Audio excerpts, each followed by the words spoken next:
Hi friends, இன்றைக்கி ஒரு mini vlog பார்க்கலாமா? என்னென்னு பார்த்தீங்கன்னா தக்காளி சட்னி. இந்த தக்காளி சட்னி வந்து தோசை, இட்லிக்கெல்லாம் ரொம்பவே டேஸ்ட்டாக இருக்கும்.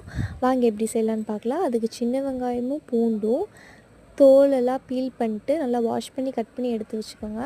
அதுக்கப்புறம் 6லேருந்து 7 தக்காளி பழம் உங்களுக்கு தேவையான அளவு, சட்னிக்கு தேவையான அளவு வாஷ் பண்ணி எடுத்து கட் பண்ணி வச்சுக்கோங்க. கொஞ்சம் பெருசு பெருசாகவே கட் பண்ணிக்கோங்க, வதக்கறனால கொஞ்சம் நல்லாயிருக்கும். அதுக்கப்புறம் பெருசு பெருசாக எல்லாத்தையும் கட் பண்ணி எடுத்து வச்சதுக்கப்புறம் தேவையான இன்க்ரீடியன்ஸ் எல்லாம் எடுத்துக்கோங்க. அதுக்கப்புறம் ஒரு பேனில் கொஞ்சமாக ஆயில் ஆட் பண்ணிக்கோங்க.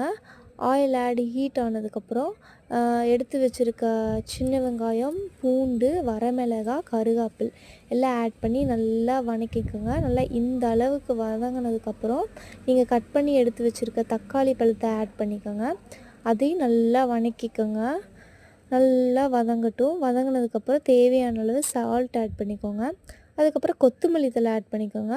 கொத்தமல்லி தழை நீங்கள் நிறையா ஆட் பண்ணாலும் நல்லா டேஸ்ட் கொடுக்கும். நீங்கள் எவ்வளோக்கு ஆட் பண்ணிங்களோ அவ்வளோ டேஸ்ட் கொடுக்கும். அதுக்கப்புறம் கொத்தமல்லி தழை ஆட் பண்ணதுக்கப்புறம் கொஞ்சமாக வந்து புளி அதையும் ஆட் பண்ணிக்கோங்க. லைட்டாக சட்னி கொஞ்சம் புளிப்பாக இருக்கும். அதுக்கப்புறம் நல்லா இந்த அளவுக்கு வதங்கினதுக்கப்புறம் ஆற வச்சு மிக்ஸி ஜாரில் ஆட் பண்ணி நல்லா அரைச்சி எடுத்துக்கோங்க. அவ்வளோதாங்க, டேஸ்டியான தக்காளி சட்னி ரெடி. உங்களுக்கு தேவைன்னா தாளிப்பு ஆட் பண்ணிக்கோங்க. அவ்வளோதான், பாய்.